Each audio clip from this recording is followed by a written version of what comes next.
मैं हर मांसाहार करने वाले व्यक्ति से ये बात बोलना चाहूंगी कि कभी आपने सोचा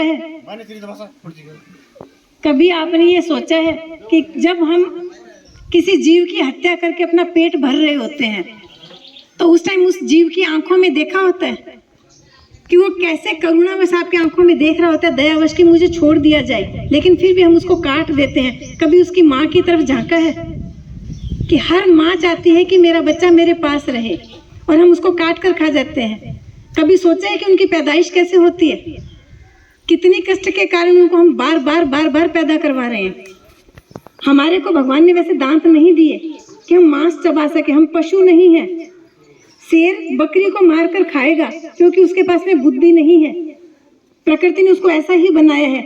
लेकिन क्या तुम पशु से भी बढ़कर हो?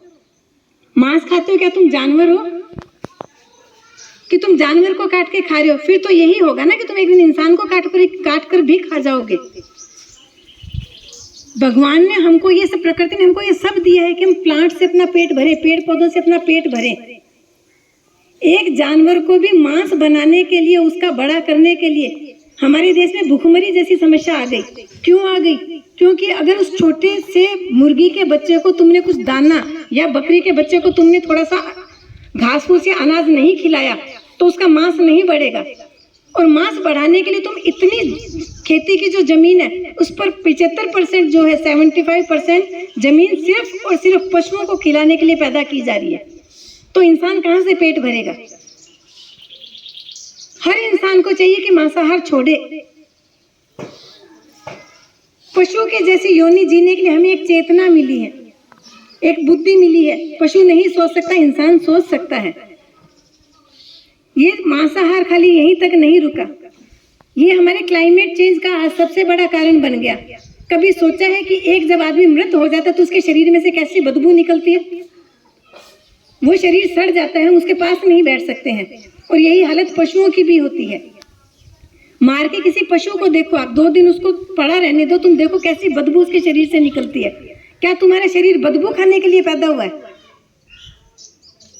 कभी देखा है एक जहाँ पर गंदगी होगी या मरा हुआ पशु, उस पर कितनी मक्खियां होंगी?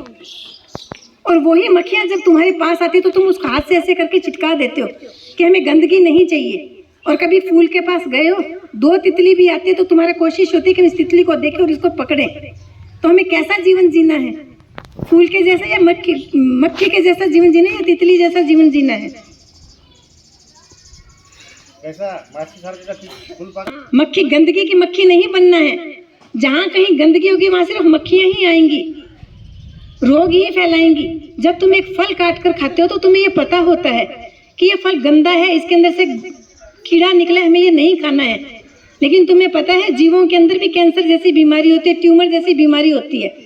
लेकिन जब तुम उसको काट के खाते हो तुम्हें नहीं पता, क्योंकि तुमने उसको काटा नहीं है।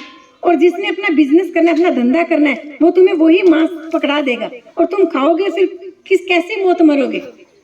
कैसी जलील मौत तुम्हें मिलेगी?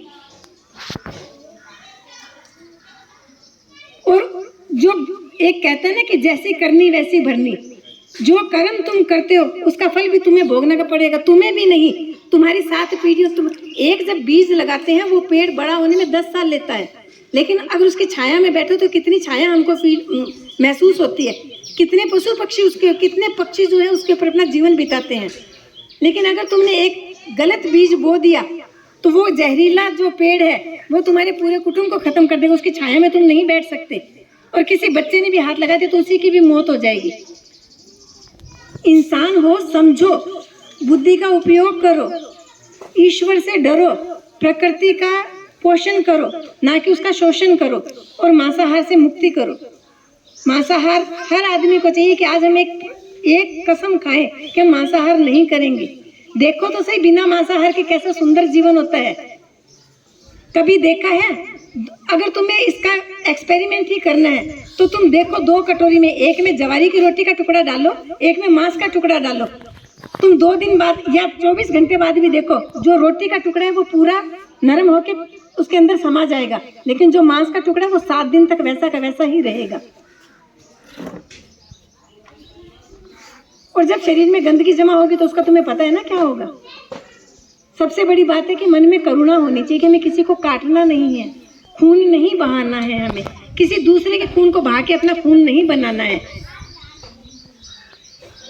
आज सब मेरे साथ एक प्रतिज्ञा करो कि मांसाहार छोड़ेंगे, कम करेंगे, कम करते करते उसको छोड़ देंगे।